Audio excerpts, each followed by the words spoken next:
which is consideration of Business Motion 17059 in the name of Jamie Hepburn on behalf of the Parliamentary Bureau setting out a business programme. And I call on Jamie Hepburn to move the motion.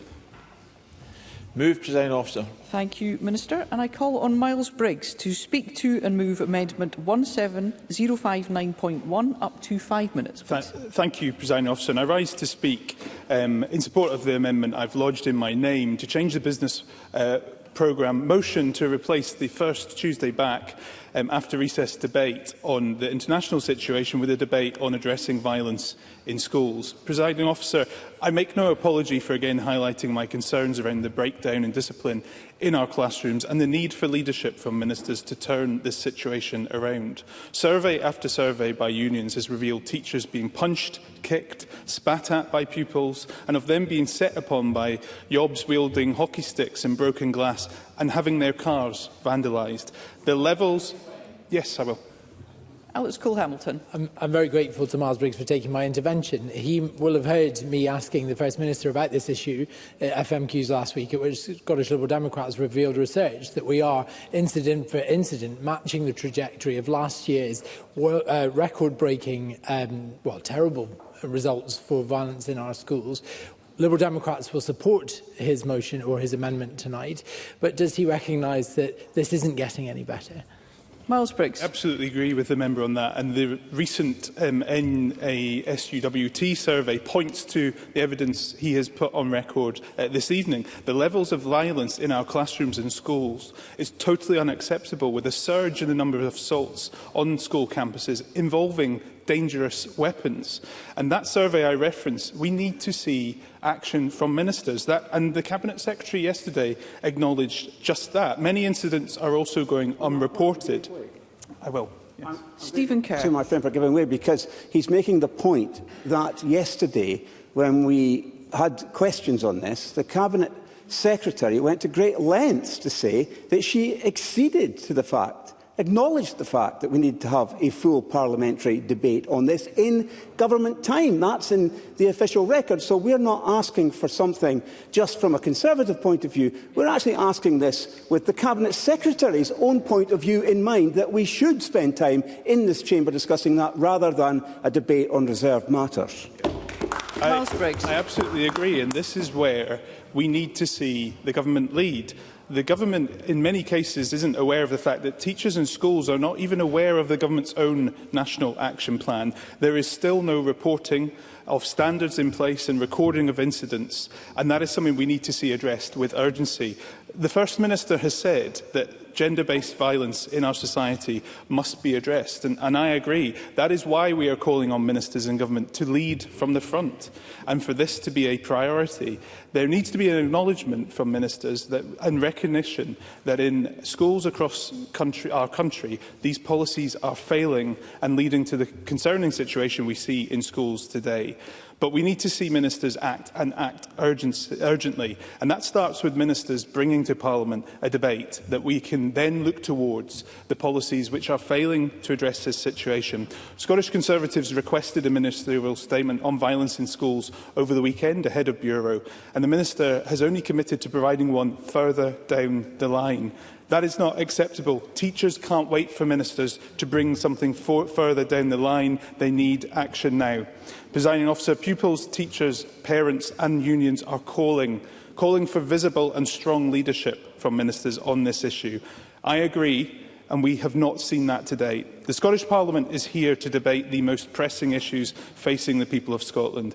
I don't think anything is more pressing than violence in our schools, issues that we have responsibility over and this Parliament has the responsibility over, and that is something we must address. That is why it is of critical importance that we do debate these issues of school violence, and ministers are held to account, and I move the amendment in my name.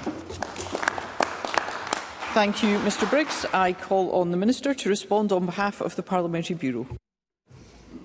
Thank you, Presiding Officer. The business motion before us proposes we hold a debate on the 22nd of April regarding the international situation without motion to enable us to collectively consider the impact of geopolitical events as they affect Scotland at this moment in time. I think we would all, and indeed just heard Mr Fraser mentioned a number of times the potential for tariffs and their impact on businesses here in Scotland. I think we all recognise that these are matters that will impact us here in Scotland, and it is right that Parliament should have the ability to consider them. And indeed, this was agreed just yesterday by the Bureau to be scheduled. The reason I brought it forward, incidentally, was on the basis of a discussion, a suggestion from another colleague at the time of the First Minister's statement on Ukraine, that a debate at that stage might have been appropriate. And I'm seeking to schedule that now on the basis of engaging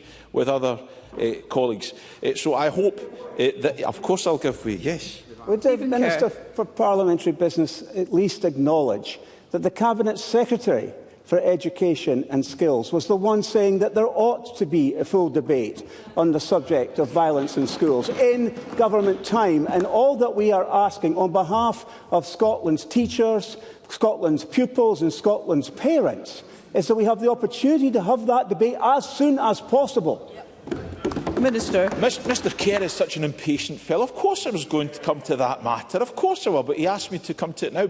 Let us also, of course, reflect the fact it's very good of Mr Kerr to speak on behalf of the Cabinet Secretary, because, of course, she can't speak on her own behalf. We all rely on Mr Kerr to speak on everyone's behalf. But yes, the Cabinet Secretary did recognise that there should be a debate on this issue, and we will schedule a debate on this issue. I have no problem with the government bringing forward a debate on this issue, and I hear the question when. Well, that brings me on to process. The way that we schedule business in this place is that business managers from each party come together at the Bureau to discuss what we should debate. We agree it there, we bring it forward, a business motion on behalf of the Bureau to schedule business. So I tell you, I'll be going to the Bureau first to discuss it with business managers through our agreed normal processes to discuss the scheduling of that debate in due course. I recognise the importance of this matter, but what I would say to all members is I am more than amenable to be approached by any member about these matters at any stage. I'm more than willing to have a discussion about what we should schedule. Mr Kerr, of course, has written to me on these matters. I will reply to him. Mr Kerr at least had the good grace to write to me and correspond with me about this matter. Mr Briggs, whose amendment we debate just now, has not had the courtesy to even speak to me about this matter before he brings an amendment to this place. This is not a serious way to schedule business. We have a process to schedule business. We go through the Bureau to schedule business, and then we agree here. I'll give way to Mr Ross. Douglas Ross. I'm grateful to the Minister for giving way. Would he accept there should be a principle in this Parliament that issues to be debated on devolved issues should take precedent over issues on reserved matters? Minister. Well, the matters international are going to have an inevitable impact on devolved matters. Let's consider the impact on energy prices. That's going to have an impact on devolved services in Mr Ross's area. Maybe he doesn't care about that fact. I care about that fact, and I think we should be debating it. And let me make this other point, Presiding Officer. We all have the opportunity to bring forward subjects for debate. This business motion before us also indicates that on the 30th of April, the Scottish Conservative and Unionist Party will have the chance to bring forward a subject for debate. They can bring forward this as an issue for debate then. But I tell you, Presiding Officer, I have accepted and I am committed to bring forward the debate in government time. I'll take that to the Bureau. We can agree it then. We'll schedule it then. We'll bring it back to this place and we'll agree at this stage. But bringing forward an amendment at this stage, frankly, is no more than performative nonsense. Thank you.